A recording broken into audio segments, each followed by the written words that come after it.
Today's title is Do Not Neglect So Great a Salvation. Ang pamagat ng ating mensahe ngayon ay tunay, bigyan ng pinakamataas na pagpapahalaga ang kaligtasan.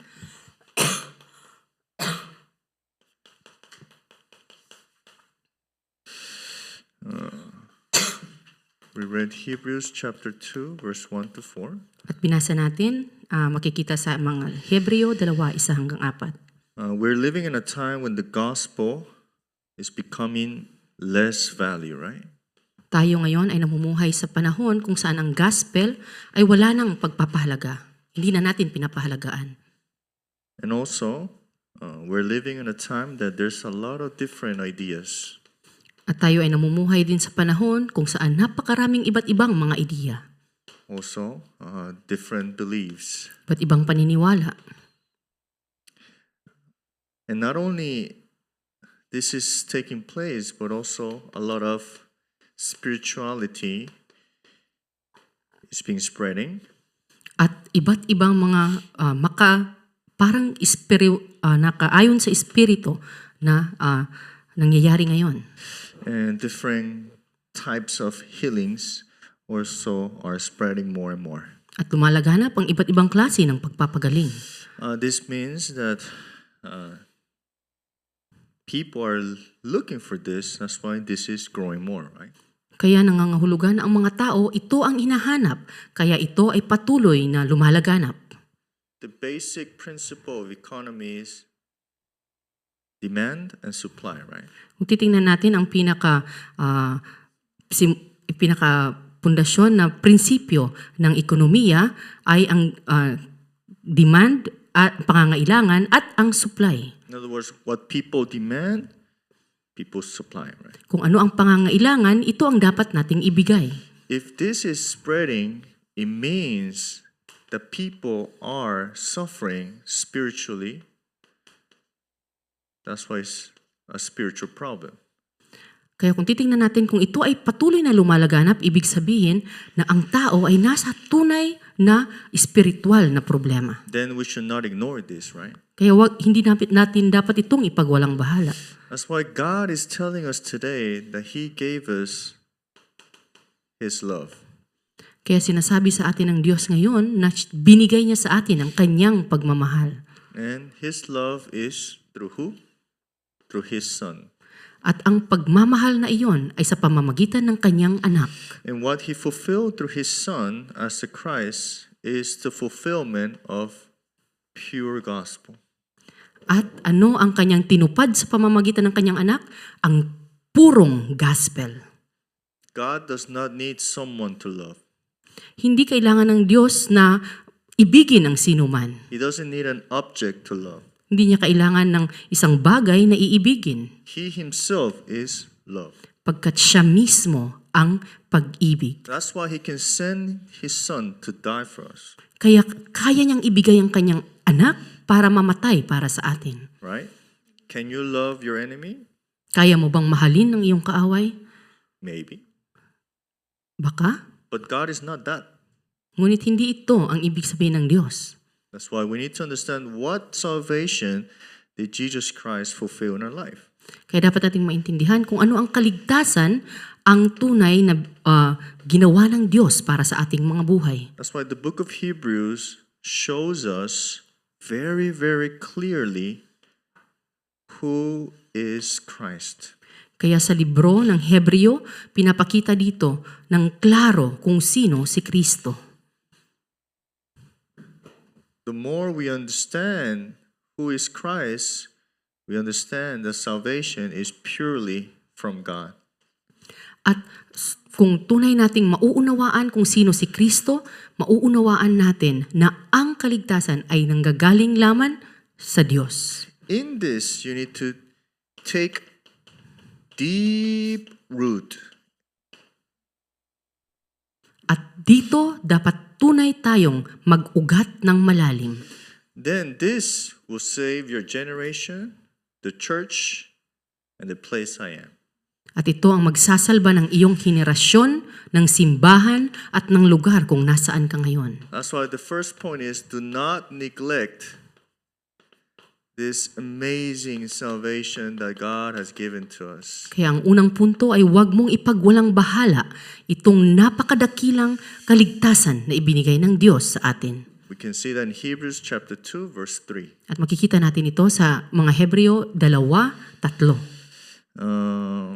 Remember that we received salvation. Dapat nating tandaan na ang kaligtasan ay ating tinanggap. We did not achieve salvation, right? Hindi natin ito ginawa. That's why this can only be enjoyed when we keep hearing the gospel. At ito ay tunay nating mai-enjoy lamang kung patuloy nating maririnig ang gospel. Because the gospel is the power of God. Pagkat ang gospel ay ang kapangyarihan ng Diyos. If we treasure this by hearing the gospel, we won't be drift away. At kung tunay nating itong papahalagahan, hindi tayo maliligaw ng landas. In 2 Corinthians chapter 6 verse 1 to 2, Kung titingnan natin na ang nasa 2 Korinto 6:2. it says, "The grace that today you receive is not in vain." Ang grasya na iyong natanggap ngayon ay hindi kawalan. The day that you're worshiping, now at this moment, nothing is in vain. Ngayong ikaw ay sumasamba, ito ay hindi kawalan para sa iyo. And one of the best way to really enjoy this grace, preserve this grace, is to share this to another person. At ang pinakadakilang paraan upang ito ay iyong ma-enjoy ay tunay na ibahagi ito sa ibang tao. This is evangelism, right? At ito ang tinatawag na ebanghelisasyon Missions too. at misyon. Second point. At ang pangalawang punto, Then we need to recognize the value of the gospel, right? at dapat nating malaman ang kahalagahan ng gospel. How valuable is the gospel for you? Gaano ba kahalaga ang gospel na ito para sa iyo? We need to know that this value of the gospel is not what we think.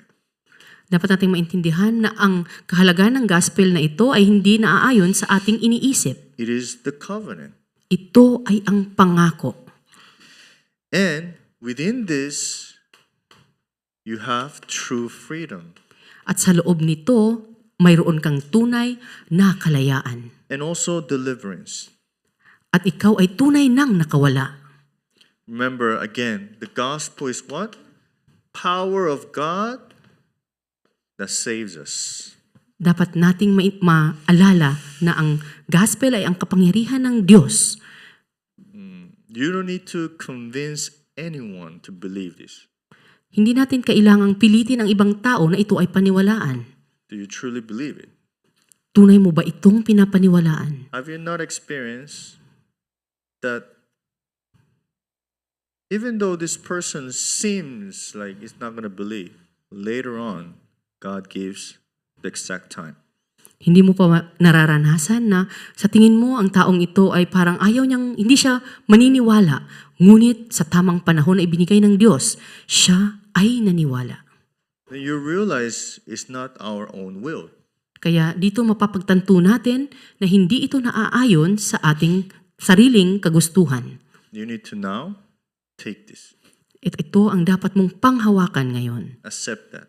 At ito ay dapat mong tanggapin ngayon. At that moment, your mind starts to change. At sa oras na yan, ang iyong pag-iisip ay tunay na mababago. And you start to receive guidance of the Holy Spirit. At tunay na magsisimulang matatanggap mo ang paggabay ng banal na Espiritu.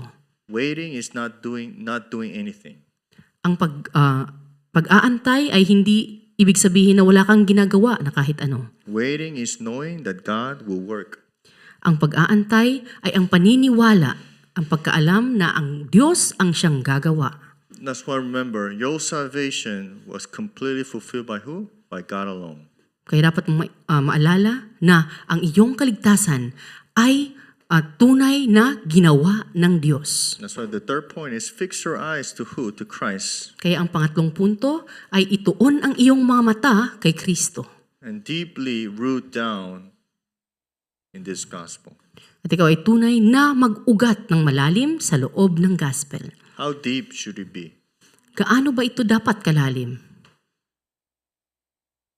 Deeper? Better, right? Kung mas malalim, mas maganda, di ba? But even this, you're not doing because you're trying to go deeper. Ngunit ito din ay hindi nangyayari dahil gusto mong magpakalalim. You need to have a nature to root down deeply. Ito ay dapat maging tunay na natural sa iyo upang ikaw ay umugat ng malalim. And that's what prayer. At ito ay nangangahulugang panalangin. If prayer becomes natural for you, Kung ang panalangin ay tunay na isang natural na bagay na para sa iyo. naturally your root starts to go deep, deep, deep. Natural na ang iyong mga ugat ay tunay na lalalim ng lalalim. That's why prayer is everything. Kaya ang panalangin ay tunay na lahat-lahat. You don't need to force to be rooted down deeply. Hindi mo na kailangang ipuwersa na ikaw ay mag-ugat ng malalim.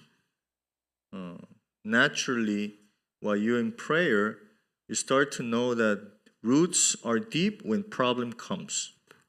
Ang natural na mangyayari ay kung ikaw ay nasa panalangin, ang iyong ugat ay tunay na lalalim kahit na ikaw ay nasa problema. Someone asked me, Pastor, how do I know that I am maturing in faith? May isang nagtanong sa akin na, Pastor, paano ko malalaman nang ako ay tunay ng lumalago sa aking buhay ng And I pananampalataya? always tell, how do you look at the problems? At sinabi ko sa kanya, paano mo tinitingnan ang problema? That's your faith. Ito ay ang inyong pananampalataya. When I say this, they don't ask me anymore. At kung sinasabi ko yon, hindi na sila nagtatanong pa. But that's true. Pero How ito do ang you see katotohanan. problems? That's your faith. Kung paano mo tinitingnan ang problema, ito ang klase ng pananampalataya na meron ka. The key is really rooting down deeply. Ang susi ay tunay na ang mag-ugat ng malalim. But remember, we have already rooted down many other things. Ngunit dapat nating dapat mong maalala na marami ng mga nakaugat na iba't ibang bagay sa iyo. The only way to uproot this is putting gospel. At ang tanging paraan upang ang mga bagay na ito ay tunay na mabunot ay ang gospel na papasok sa iyo. That's why you need to keep hearing the gospel. Kaya kailangan mong patuloy na pakinggan ang gospel. You need to keep repeating Dapat mong paulit-ulitin ang gospel na ito until it becomes your nature. hanggang ito ay maging tunay na iyong kalagayan. And that's what? Prayer. At ito ay ang panalangin. Like, I didn't realize, but I'm praying with the gospel now.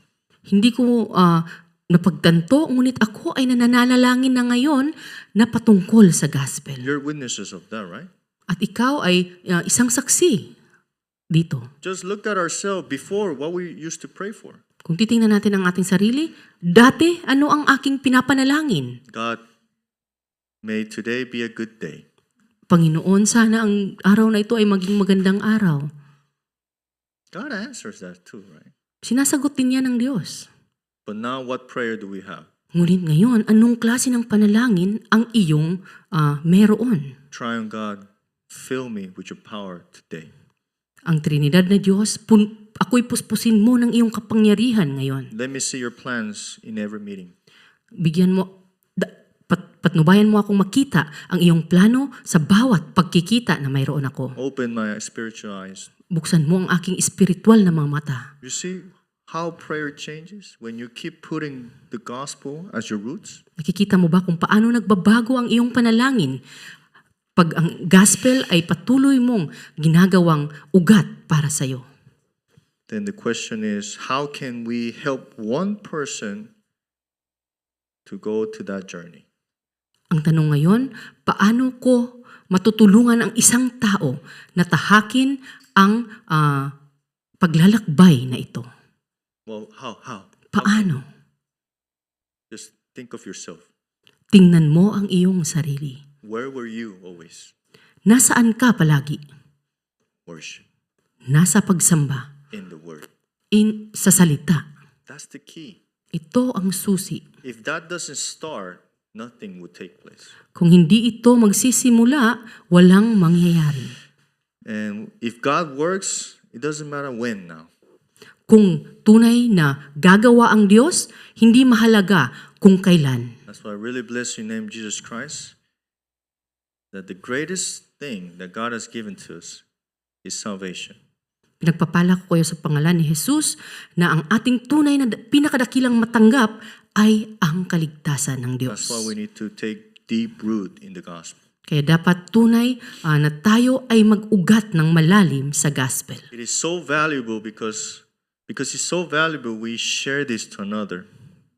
Ito ay napakahalaga, kaya nais natin itong ibahagi sa iba. Not with my own strength, right? Hindi sa pamamagitan ng sarili kong lakas, But in here. ngunit sa katotohanan dito. Let's pray. Tayo ay manalangin. God, thank you very much for everything. Maraming salamat, Panginoon, sa lahat-lahat. You have guided us until now, and you will guide us eternally. Patuloy mo kaming pinapatnubayan hanggang ngayon at magpakailanman. That's why let us hold on to your covenant only today. Kaya tulungan niyo kaming panghawakan ang iyong pangako ngayon. By the grace of our Lord Jesus Christ, who is the solution for our problems, by the unending love of Father God, by the indwelling, the guidance, and the filling of the Holy Spirit, be upon all of our disciples and Filipinos who are listening to a word, knowing by grace that salvation is the greatest thing, the greatest miracle happening in our life. Be upon them now and forever. Amen. Thank you, Pastor. Oni pa so chin sa ship po